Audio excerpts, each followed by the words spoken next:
Hello, we are now at session number 2 on Defense Disrupted. My name is Brooks Tigner. I am EU and NATO Affairs correspondent for Jane's Defense here in Brussels. I've been covering these topics for dog's years. Are we interrupting you? Are we interrupting you? Thank you very much. This title, Innovation and New Approaches to Security. This splits into an old concept and a new. Defense disrupted, I mean, we've always had that. That's what the military wants to do eternally. That's not new. However, what is new within that concept is perhaps some of the new game-changing technologies. We know what some of them are, like AI, et cetera. That's been tossed around too much. But also there is space, big data, underwater autonomy, synthetic biology. These are subjects that people don't think about too often. On the other side of this title, new approaches to security, that is new, because we have to ask ourselves whether traditional diplomacy is the way to go ahead in the future or not, and we will be discussing that. Okay, I want to turn to our panelists.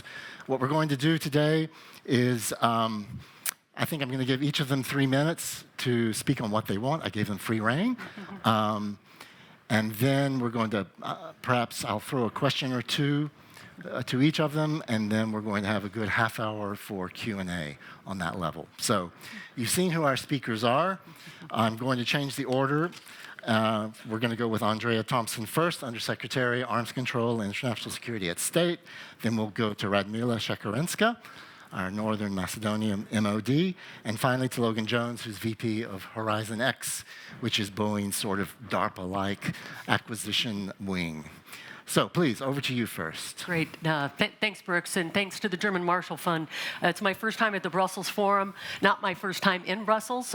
So to colleagues from NATO and the EU, it's great to see you again, and many familiar faces in the room from both my travels abroad and from your visits to the State Department. So just very briefly, a couple of questions that I would like to propose to you, because I get more out of these sessions when I hear rather than when I speak. But under my portfolio as T, the Undersecretary for Arms Control and International Security, I think we need to first talk about these definitions when we talk about emerging technologies. I meet with colleagues, I meet with my global partners and say, is it quantum? Is it hypersonics? Is it artificial intelligence? Is it bio? Is it advanced manufacturing, 3D printing? Is it yes to all of the above? But to get that discussion, we have to have a common lexicon. So I think that's important to discuss today. Do we need to have, for the diplomatic tools, do we have to have definitions so we're all discussing off the same start point? So that would be point one, the definitions. The second part is a framework. As I've seen in my time in the military and now my time in the administration, technology is outpacing our policy. I think technology will continue to outpace our policy. That is the nature of our business. But what frameworks do we have within our diplomatic toolkit to make sure that we can mitigate that gap? We have bilateral discussions. We have multilateral organizations. What type of frameworks do we need to now implement and instill to flatten that timeline so our diplomacy can keep up with technology? I'd also like to talk about part of my portfolio, and I think we'll probably talk about it this afternoon. Are there lessons to be learned from our arms control regimes? Are there lessons to be learned in verification? And I've been talking with industry, I've been talking with academia, I've been talking with many of you on how can we use artificial intelligence to help verify treaties. What does that look like? Let's have that discussion. What new technologies and emerging technologies are there that can help us verify? It's no longer satellites, it's no longer human and SIGINT. There are things being invented today that will help us verify arms control treaties for the next generation. And then the last piece, when I talk about technology, when I talk about how quickly this is coming into play, how do we make sure that all the amazing pieces of innovation and entrepreneurial spirit and everything that makes emerging technology great continues to evolve, but we have those responsible norms of behavior, much like we've had in discussions of late with cyber. What does that look like where we don't have the binding legal framework, but we have norms of responsible behavior? And those are the discussions that we're having now with my diplomatic counterparts. And just one last piece before I turn over to my esteemed colleagues. One of the initiatives that we've started at the State Department, we raised it with the Secretary last year. You may have heard a little bit about it from our engagement. We'll be standing up a new bureau once we get Congress to yes. Cybersecurity and emerging technologies. Again, we have reached out to key partners, allies, industry, the Chamber, the Hill, and everyone has said, this is important enough that it needs to be under the leadership of a separate bureau within the State Department, focused on the national security aspects, while the economic aspects continue in EB. Reached out and lessons learned, whether it's from Estonia, from NATO, from the Indo-Pac, getting really positive feedback. So I welcome your feedback on that. And the last piece, these emerging technologies know no borders. We recognize it, whether it's Boston, Brisbane, Brussels. The things that are affecting us at the United States are affecting you here, are affecting, again, across the Indo-Pacific. So let's have that discussion. I welcome your feedback, and thank you so much for the opportunity. Thanks, Brooks. Yep. Very good. Over to you, Radmila. It's too sweet. Thank you. I have been squeezed here with two exceptional technical experts. But I'll actually turn from the question of disruptive or technologies into the technology that actually changed my country later. Just a few weeks ago, the Peace Index ranked North Macedonia as one of the 5 countries that has managed to increase its stability, security, the most in the last year.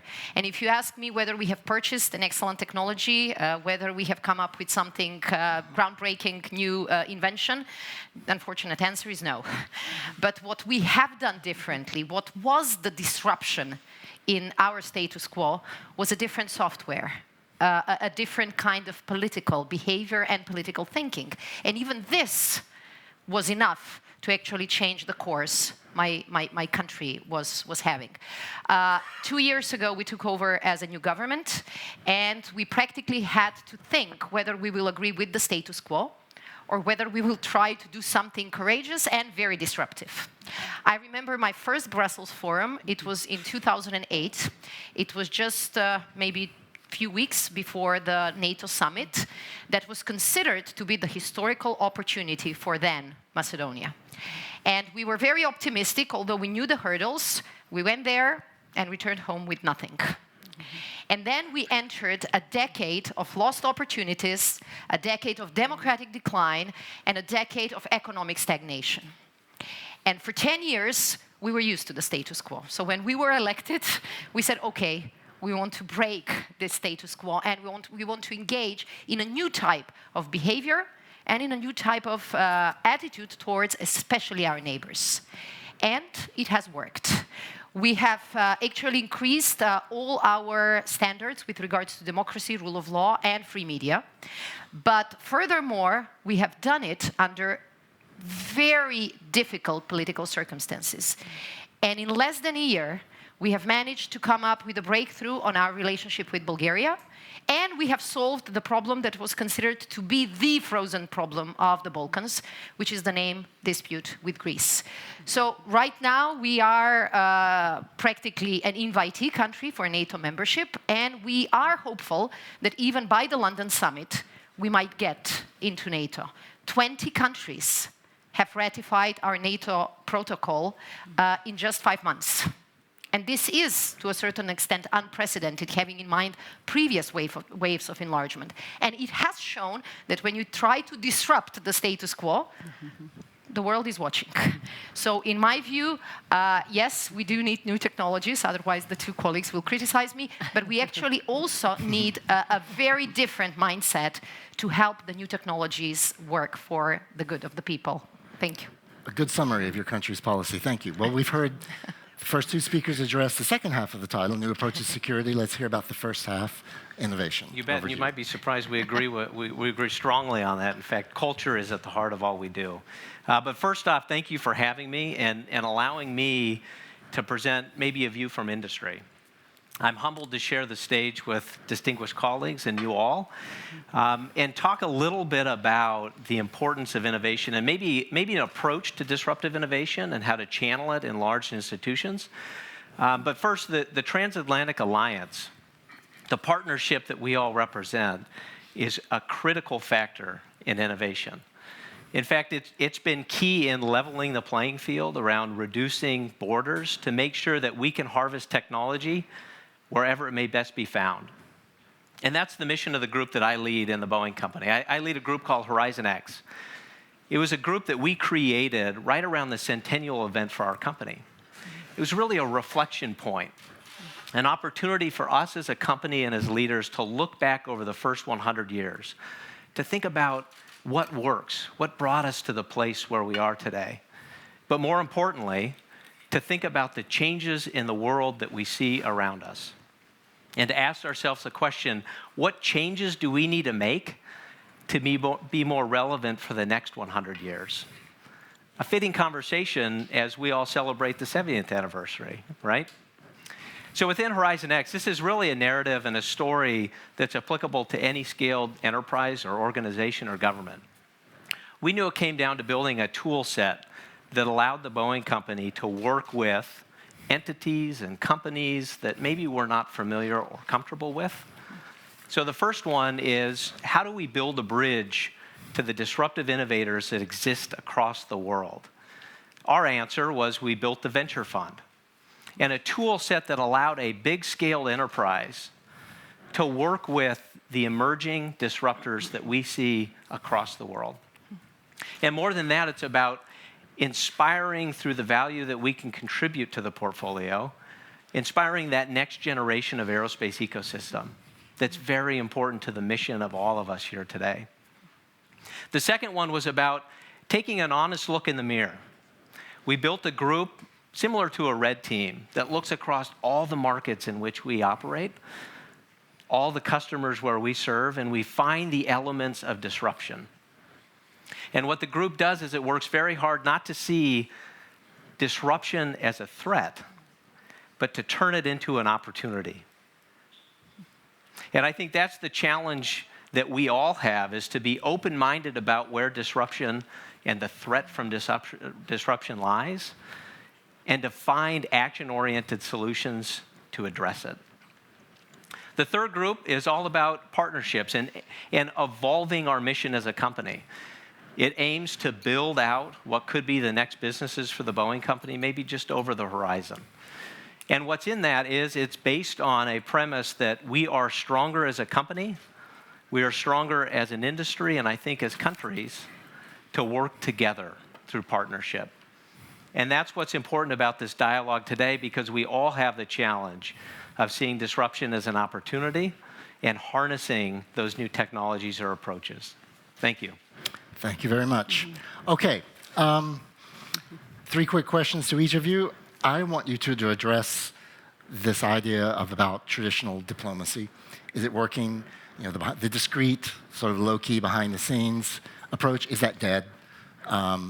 Or does it necessarily have to be combined with tit-for-tat, the kind of hard transactional approach that we've seen President Trump use? What's the prognosis? Yeah, great question, Brooks. The answer is yes, traditional diplomacy remains. We've got many diplomats in the room. It's the foundation of what we do. If I could use an analogy, I know we had SACEUR General Walters here in the previous panel. In your foundational elements of military power, your core competencies remain. Whether it was the ground war when I was a lieutenant in the 90s, or whether it was a fight in the Balkans, or whether it was in Afghanistan, that core competency remains. Our core competency in the diplomatic corps is the diplomatic discussions, engagement with partners and allies. We're going to agree in some areas, and we're going to disagree in some areas. But we have to also evolve, and that's the discussions we're having now. I call it the digital diplomat.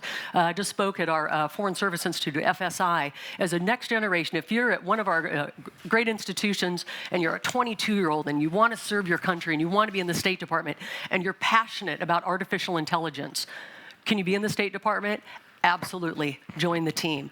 That's the discussion we're having now. How do you build that next generation of leaders, and how do you sustain the core competencies you have? So yes to both. Okay, good. That's good to hear. I think there are some concerns on this side of the pond that maybe that approach is a bit moribund. Okay, good. We'll be looking to the United States to demonstrate that consistently in the future. Radmila, to what extent does Russia's hybrid warfare pose some threats to this wonderful stability that you've been able to erect over the last 2 years? Bravo on that. But what is the hybrid threat that Russia exercises in your part of the region, and how much could it destabilize what you're trying to do? Stability is never for good. I mean, the first thing you do is you stabilize your country, but then you have the really hard work of watching and checking and adjusting to the new threats. Prior to 2014, so in this old world of 2008, when I was here, Russia never had an interest in our country. We have expressed our desire to join NATO in 1993. It has been the constant of our political behavior, of our political statements. Never any issue about this. But post-2014, this has changed. The world has become more complicated, even for small countries like mine. We have seen our political crisis, which was a crisis of democracy, the demise of democracy, all the risks connected to lack of rule of law, lack of media freedom, we have seen them undermine our stability. And we have seen your countries or your region? My country, when one of the countries of our region goes into instability, we all suffer. We all pay the price. And the borders don't save us. But what we have seen during our political crisis was that when you have internal weaknesses, everyone can seize the weaknesses. But, as you have said, crisis is an excellent opportunity, and we have seized that opportunity. The political crisis, the big clash between political parties, the big divides that could end into ethnic divides in North Macedonia, we have managed to deal with them with the right new type of political behavior. And we have seen that, as in other countries, foreign actors can seize, can try to use the internal divides within our society to actually bring discord and to create grounds for divisions. It is a question of how you deal with your differences, how you deal with your different points of view that actually defines whether they will succeed. But we have to assume, though, that Russia's not going to let up on this. To the contrary, it's probably going to increase. You're a small country. You've been propaganda, everything that's used on social media against you. Do you have the capacities? Do you alone have the capacities to deal with that, or do you need to rely on the NATO and EU in the future? What we have counted on in the last few years was a very strong support by some of our EU partners, by some of the NATO allies, and especially by the US, I have to say. We have seized the opportunity of several cyber experts, hybrid war experts, and so we have some of the things that were not so visible become visible if you took all of them into perspective. And you see that fake news alone is not enough. But if you have real issues in your society, problems like with any society, the combination of fake news, undermining institutions, is something that can actually create a lot of problems. And we have become a bit of experts in the case of in the issue of fake news. And I think that we have adjusted some of our work as a government and institutions to be more prepared.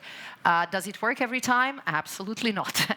But if I can go back to the Game of Thrones, of course, you know this comment, what do we say to the god of light?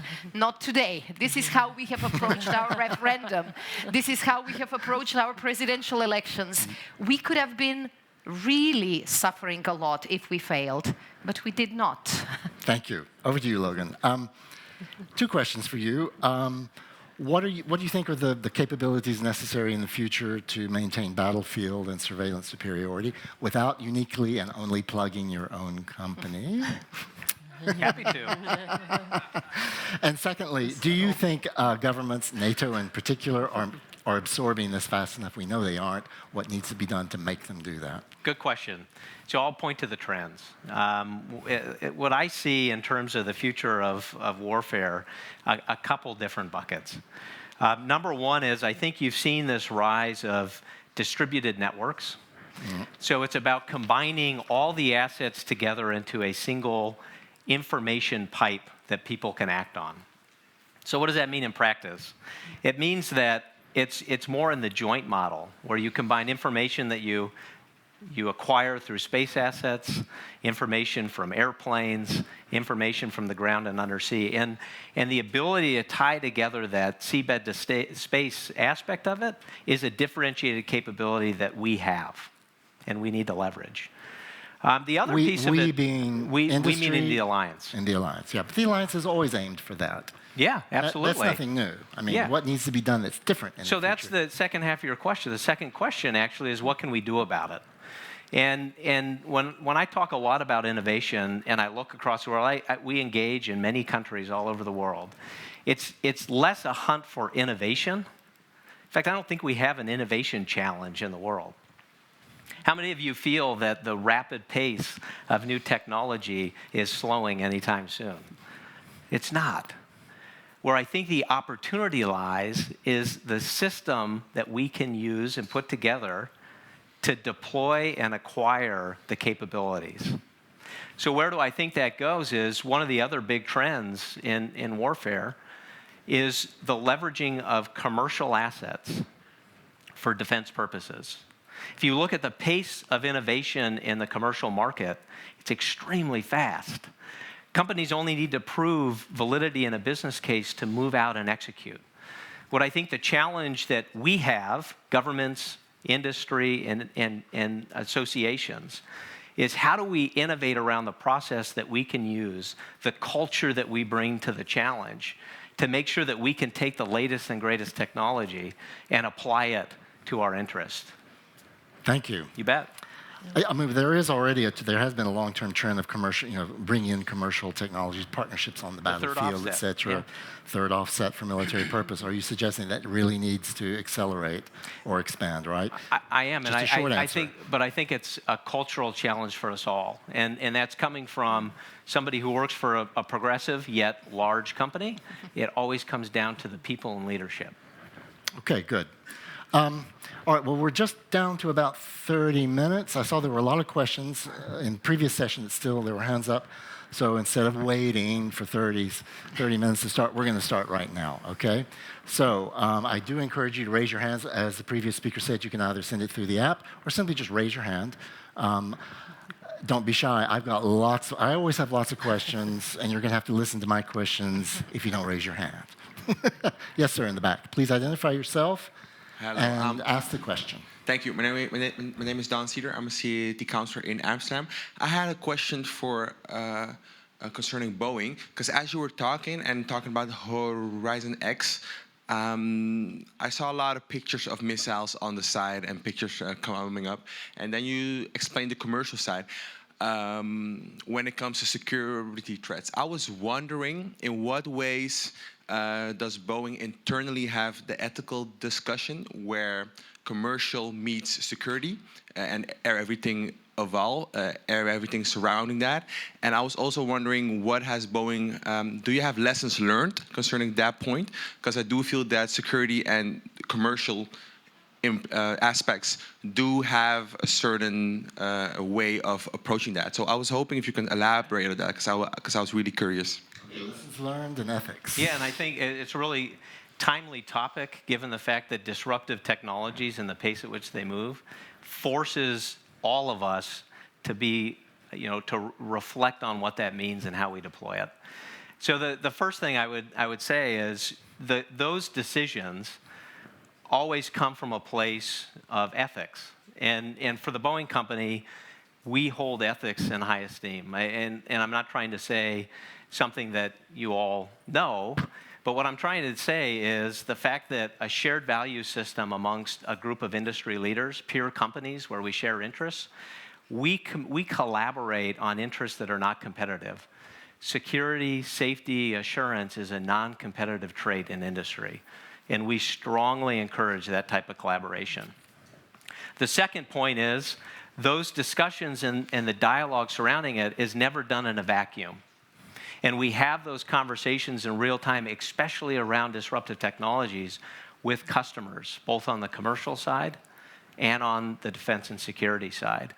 But it's always, again, from a place of shared value system where we can have that debate and dialogue and figure out collectively where to go and set the bar. Hope that helps. Any other questions for the time? I've got one for you that you're probably not going to like. I get that sometimes. Yeah.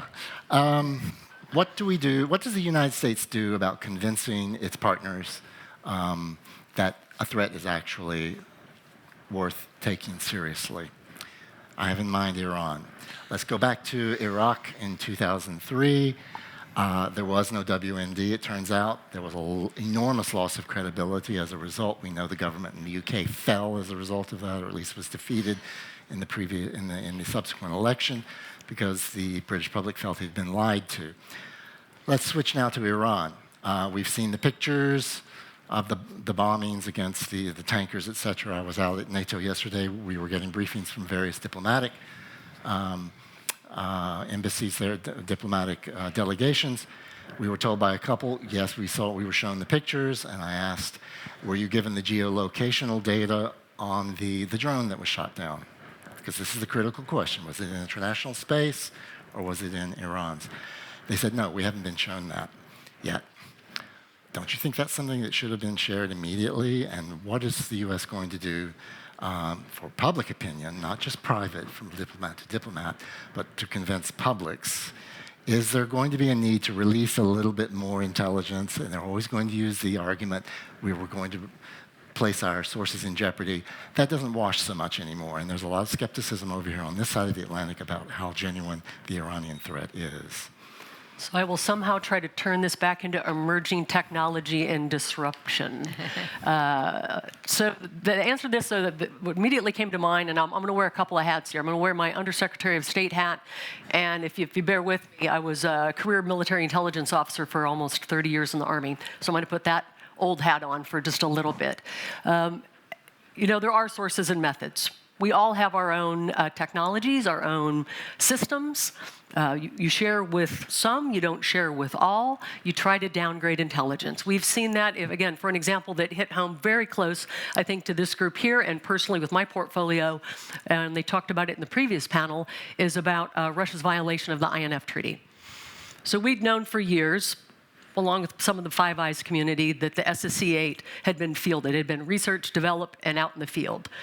Did everyone globally have that same information? No. Should, early on, everybody have that same information? Maybe. The administration worked extremely hard over the course of the last year, not only getting it down to Five Eyes, but then to REL NATO, and then REL NATO and others. DNI Coates and his entire community said, yeah, we've got to show this. So were some of the high-side systems shared in the front end? Absolutely. Did we get it? And you've seen the results. The Secretary General, I won't put words, well, I will put some words because he said it yesterday at the Defense Ministerial, and hope he echoes that in the session after this. You've got an incredibly strong statement from our NATO leadership because we shared information, because we sat down, and that takes time. Have I seen the intelligence with the attacks in the Strait? I have. Have partners and allies? They have. Will we continue to work to downgrade that intelligence so you can share a broader range of information? We will. That takes some time. You've heard it from the Secretary, you've heard it from the President, you've heard it from the administration, and you're hearing it now from partners and allies that said, we've seen it, we saw the mines, we saw the ships, we've seen the activity, whether it's Hezbollah, Hamas, the Houthis. Ask the partners in the Middle East when their airports are getting attacked from UAVs with ordnance on it. We've seen it, there are people that are living it, but it will continue to be an effort, and that's the beauty of diplomacy. We continue to engage and engage and engage and share, and some folks are going to disagree, but by and large, most of the coalition will agree. And we'll continue to work towards that. Thanks, Brooke. Thank you. Question? Your energy is flagging, folks. See, huh? Radmila, very big shift of topic. What is your country doing bilaterally in your region, in the defense field, or what do you envision doing bilaterally? Also with Greece, of course, and your immediate neighbors to help nail things down in your region. Defense cooperation depends on us politicians very much. I mean, the military, even if they have good links, good contacts, even basic confidence, if the politicians do not give the signal, they tend to draw back. What we have done, especially with Bulgaria and Greece, with which we have had this strained relations for a while, was use defense cooperation immediately after signing the agreements to jumpstart the whole process. And it has worked. I mean, defense cooperation with Bulgaria increased dramatically. We have joint exercises, we have our soldiers at their parades and vice versa, which was symbolically very important and difficult the first time we did it. And with Greece, it was actually even more visible. The first agreement that we have signed after the Prespa agreement was the agreement on strategic defense cooperation. And what we have started negotiating was a technical arrangement for air policing. North Macedonia doesn't have the technical capabilities, and according to our plan, with strong support of NATO, we don't envisage developing this, unfortunately for Boeing. They won't mind, having in mind our size of the budget. We won't develop that capacity. And the agreement was that we start with air policing with Greece. They will offer us this service, and we will try also to get Bulgaria on board for this. By doing these links, we are also allowing the political debate to become more rational, more pragmatic, more open. We do believe that small countries like ours, and all of the countries in the Balkans are actually small, even when they don't want to admit it, smart defense is really the only strategy that can work. So, for example, we have developed a military academy years ago that we have offered to some of our neighbors. And even now, we have cadets from Albania, from Kosovo, from Bosnia and Montenegro getting their military education. It is not only important for the sake of regional cooperation, it is also important for preparing new military leaders that will have the region, that will see the region in a completely different context. And what we want to achieve with some EU support, hopefully, so this is when NATO and EU work together very well, is to turn this capacity into a regional military academy that will offer some different training for future officers of NATO and non-NATO countries. So I think it makes sense. I think it creates a different dynamics. And when the military find their ways of communication, even threats and crises can be assessed and solved differently. You did say Serbian officers would be in there as well. Well, we will. The whole concept of the regional academy is to have everyone on board, and it will be in the context of EU. So hopefully it will help. But even now, even if you look beyond NATO, non-NATO context, we do have some joint exercises and some cooperation with Serbia. Of course, our cooperation with the NATO members is slightly stronger, but I don't see this as the big hurdle. We have paid a price. We fought a lot in our region. We have paid a price of not having good contacts. I think we are aware that we can do better. Logan, over to you. I'm going to come back to this idea of how quickly governments can absorb technology. NATO is very slow at doing this. They've been experimenting with new procurement methods. There's been spiral development for years. Spiral development meaning you're constantly building and modifying the project that you're trying, the capability that you're trying to achieve. What needs to be done? I mean, Boeing deals primarily with the US government. I don't know if Horizon X has a long enough record to deal with NATO or not. But are you confident that any sort of things that you may develop for the DoD could be absorbed quickly over here? Yeah, sure. To me, one of the reasons why startups are attracted to Horizon X and to the Boeing company actually points at one of the issues, and that's the acquisition policy and process. And one thing that scaled enterprises like Boeing and our peer companies have done is we have great global presence. We have deep and long-term relationships that helps us understand the acquisition process and find a way to manage through it.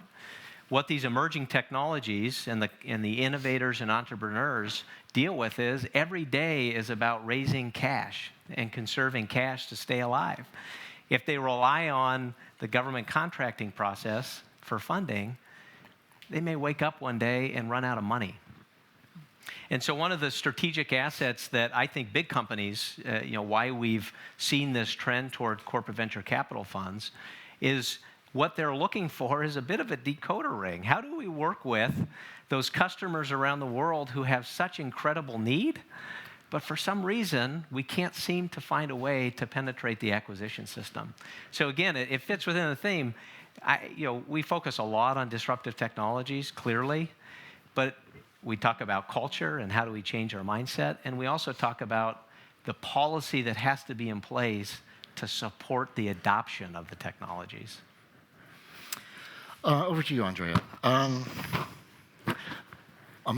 Yesterday, the NATO ministers agreed to a range of options to deal with the post-INF world after August 2nd. Doesn't mean they're going to implement them very quickly, but among those that were mentioned was perhaps new treaties, new arms control treaties. I'm having some difficulty imagining what that would be or what NATO would aim for, and would that include Russia? Sure. So this is another area where we've been step to step with the NATO partners and allies. Again, tie it to INF. I'm sure folks are probably interested in New START as well. I can address that for a little bit. And again, this misnomer that we're not speaking with our Russian counterparts and our Chinese counterparts, quite candidly.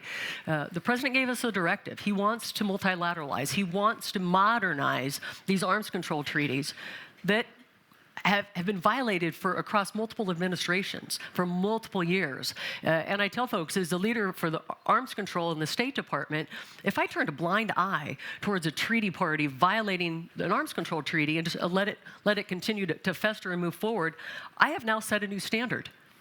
I have now undermined the principles of arms control, knowing that a treaty party is violating it and there's no consequences to that.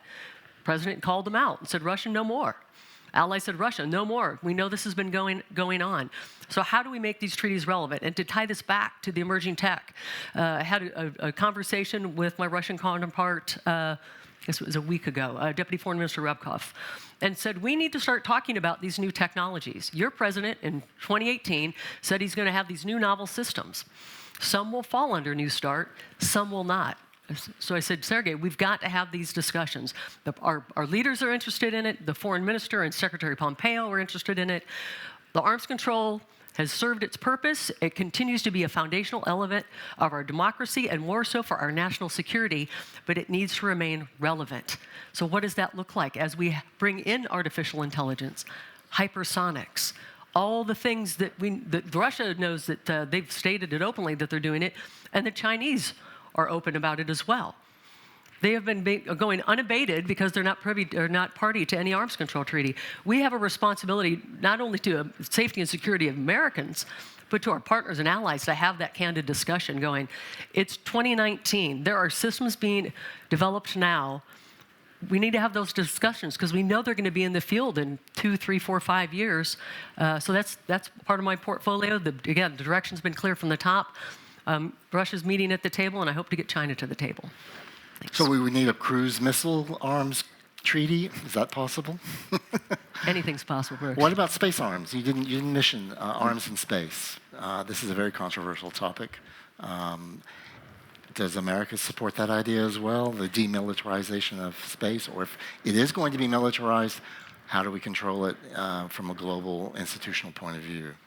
Yeah, if I may just briefly from the diplomatic side, I mean, the president's been very clear on his policy in space, and Ambassador Hutchinson addressed it a bit on the tail end of the previous panel.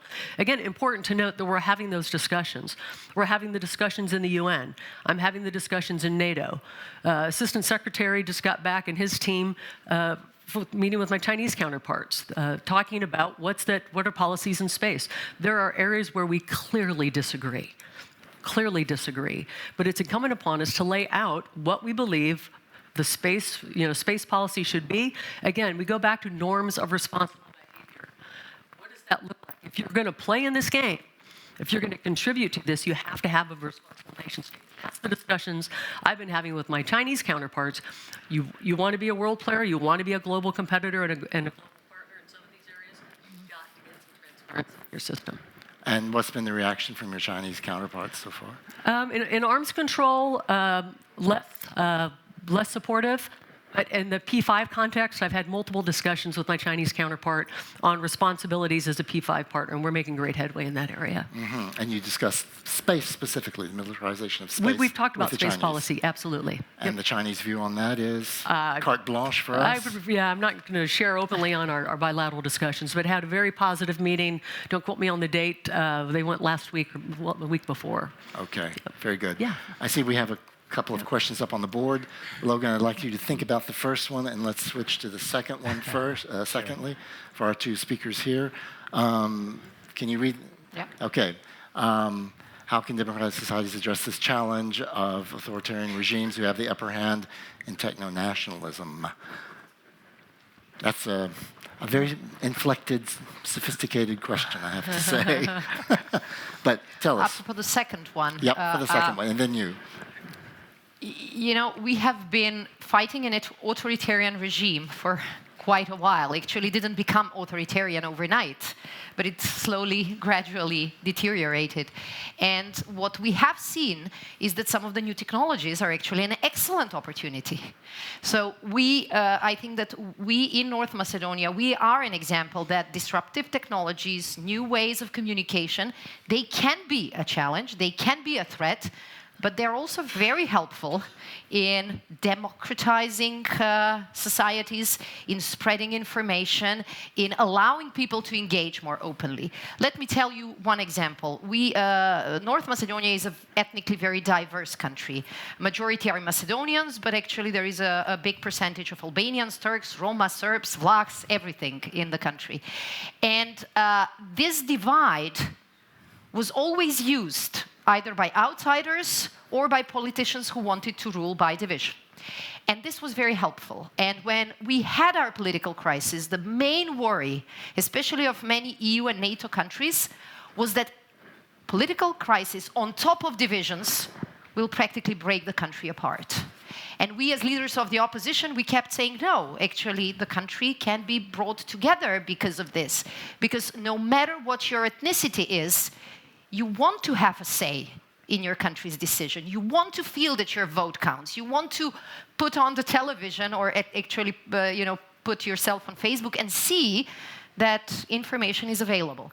And this is actually what happened. So social media that is seen by some people today as also a risk for democracy was a huge advantage for our fight for freedom.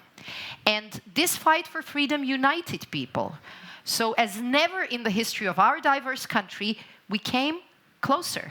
And ethnic Albanians could see that ethnic Macedonians are their ally, and that actually they're fighting the same problems. They're seeing institutions not being responsive. They're seeing their rights being manipulated.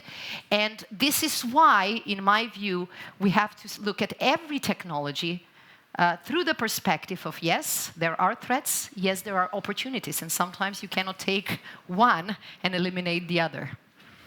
What about you? Just fight hybrid with hybrid, or else rise above with a stronger techno capability? Well, I would just like to laud the comments of the minister. I see that as exactly right. People have experiences that seem different in the beginning, but when you share that information, it's a common thread that connects us. And I see that when I travel, and I talk about whether I'm in the Baltics, whether I'm in the Balkans, whether I'm over in the Indo-Pacific, no matter the size of the country, I always take something away. I always have a lesson learned. And that's why I talk about the framework, or how can democratic societies address this challenge? Because we are democratic societies, and we share that information. And we share that with one another, and we learn from best practices. And something that may have worked in a small country, is it scalable to something in the United States?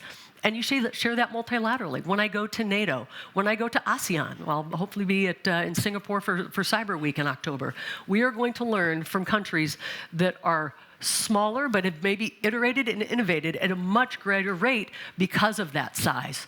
It's almost like a startup.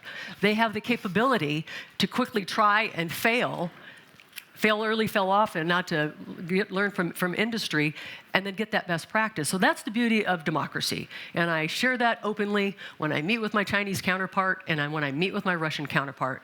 I said, guys, when I look to my left and I look to my right and I look behind me, I've got an alliance. Who are you hanging with? The U.S. government supports, farms out a lot of money, which is a good thing, to to counter hybrid groups, NGOs, et cetera, across Eastern Europe and other parts of the world. But does State Department itself have a counter-hybrid unit, or is that considered not necessary? Counter-hybrid warfare, the counter-propaganda. Right. I mean, something specifically devoted just to fighting that. Our Global Engagement Center is the area in the diplomatic corps within the State Department that works the messaging and information sharing on counter-propaganda, counter-information. And again, it's a whole of government problem. This is not unique to the United States. Do you have a whole of government approach in the U.S. yet? I mean, it's one of those, it's a work in progress, but yes. I mean, this is an area when you, again, talk with DOD, talk with the agencies, talk with Treasury and Commerce and the National Security Council. We learn and share in this information, and we share, again, sharing with allies. When the information, when Estonia got hacked, we learned incredible amounts from that.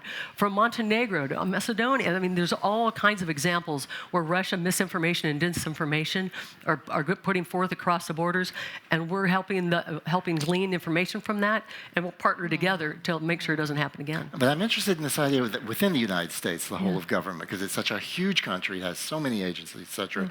We saw the problems after 9/11.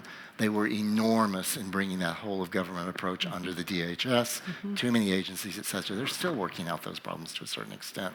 What about this hybrid thing, countering the Russian influence inside the U.S. democratic electoral system, et cetera? You said you're getting there, but have you got there yet? I think the nature of the threat, and again, my intel officer hat, the nature of the threat is it will always evolve. You'll take a step, you'll take a punch, the adversary will evolve. You'll raise your game, they'll evolve. You'll raise their game. I saw that in IED networks in Iraq. Well, the simple IED at the beginning when I was deployed there, and by the end we were getting hit with EFPs. The adversary will evolve.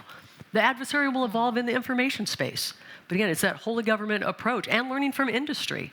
Industry's getting affected too. You've seen the work that DHS has done. You've seen the work that Cyber Command under the leadership of General Nakasone, that they've done in information sharing, and not only doing it at home, but tipping and queuing to our partners, going, we're seeing this. There's folks in your ranks getting ready to shape your election, and how can we better prevent that buffer? So it's a work in progress, but it's made a significant gain in the last 2 years under the administration. That's very interesting to hear. We'll have to talk about that afterwards.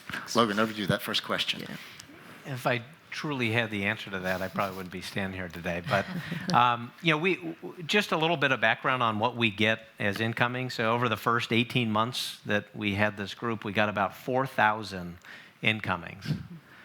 Incoming ideas? Companies who think that they have disruptive technologies applicable to aerospace and defense. Right. Truth be told, 6 of those were fashion companies, so I'm not sure what they're trying to disrupt. Military fashion. Yeah, and what we look at, and I think we're in step with a lot of industry peers and our government partners, is we look at 12 different focus areas of technology that largely you can consider disruptive. The one I'm excited about, and I tend to follow, if you're familiar with the hype cycle, you can bet early, you can bet late, just don't bet in the middle. When you look at what quantum means, and I know that it is a technology that people talk about, but it's also a term that not many people can define. And so it's about driving some action and realism into what that means. And I don't think that's been done yet. So if I had to take a bet, I'd say quantum's a pretty big one in the future. Truly disruptive. Thank you. We have another very interesting question here because of one word in that sentence. If that sentence had just read, is there a role for defense in mitigating and adapting climate change? Obviously, yes, depending on the scale of the crisis. But is there a role for defense innovation in mitigating and adapting? What do you think about that? Well, I'm not with the Department of Defense, so I'd prefer not to answer on their behalf. I mean, there's always a role for defense innovation. We found many of the technologies that we use in our everyday life came from defense purposes or space. I was talking to my husband a couple nights ago, and I talk with him every night, but on this case it was a couple nights, and I said, "Hon, did you know Teflon came from our NASA program?" He's like, "Actually, because he's brilliant, and he knew it." And I said, Velcro came from our space program. When NASA set forth to build these systems, I'm pretty sure they didn't expect me to be cooking dinner with it a few years later. So is there a role for defense innovation for mitigating this? Okay. I'm going to say yes, because there's always an application. I guarantee you, with the innovative spirit in our defense technology and our industry representatives, that it has to. We've seen the effect of nature on our military bases and on our military operations. So the short answer is yes, and I look forward to seeing what that looks like. But I think the gist of this question turns your very last comment around. It's not the impact of the climate change on defense, but the reverse. What kind of defense innovation, can you think of anything as well? I mean, I think this is a really interesting question. What would the defense have in their arsenal that could help mitigate and adapt to climate change? We're not talking just about crisis response. Yeah. That's obvious. But do you see any of your technologies which are going to... Yeah. In fact, so one disclaimer. Innovation, we oftentimes look for that big bang technology, but a lot of what innovation is combining technologies in new and unique ways, right? So if you look at, just as an example, biofuels, electric propulsion, new and more powerful batteries that can actually store better energy, that to me is something that's being driven by the commercial spaces, but defense industries around the world should be eager to adopt that. And it's being hardened outside of defense. So as an example, much of the innovation around batteries and electric propulsion is coming from the automotive space. How can we all tap into that type of innovation, combine it in new and unique ways, and apply it to the job to be done, which is in defense? I think that's the idea that comes to my mind. What comes to my mind immediately is an attempt by the European Defence Agency 2 or 3 years ago. It was an excellent project called Go Green to persuade 8 or 10 of European militaries to install massive amounts of solar panels on all of their infrastructure. And the militaries in Europe have some of the biggest chunks of real estate of any sector. But they couldn't make it work.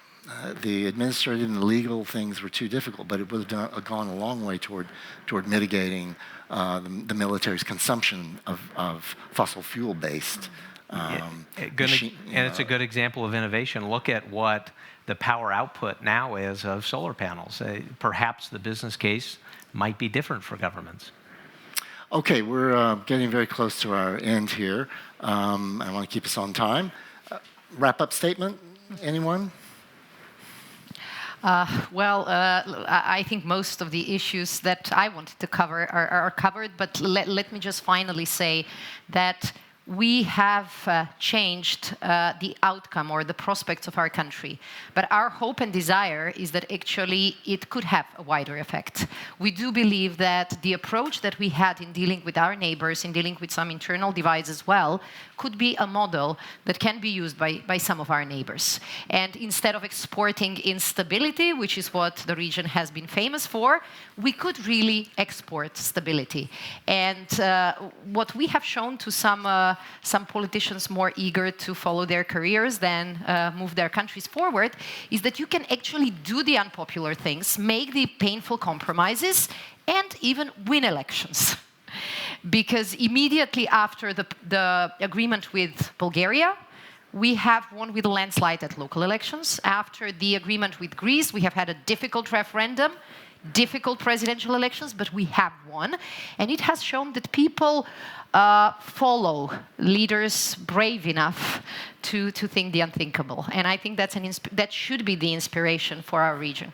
Your quick word to wrap up? Just a quick word of thanks. And just from the hour here, the dynamic dialogue is a telling indicator of where we are across the globe. We're at an amazing time, and I'm very passionate about leader development. I'm very passionate about recruiting the next generation. The Young Leaders Forum that I believe met yesterday or the day before. This is a discussion that old folks are having and young people are having. And this is the world where we are. And so I look forward to your engagement, to your partnership, to your ideas. It drives my staff mad. If you have ideas and papers and things are like Cybersecurity and Emerging Technology Bureau, what does that look like? What should it do? Send it to me. I'll read it. I've got at least 8 hours in the next couple of days going back. So thanks for your partnership. Get her business card. Logan, final word. Just a quick thanks, and really to point at the Alliance and its important innovation. For us in a group at Boeing, we look for innovation where it exists. We've made a number of investments in Europe and other places across the world, and that's made possible by the Alliance and the partnership with you all. So thank you very much for allowing industry to be part of this dialogue. Fine. Andrea, Radmila, Logan, thank you very much for your interaction, sharing your thoughts. A big round of applause. Nice job. And we have closed probably 20 seconds over time, so I think no one can complain there. Let's move straight on to our final session.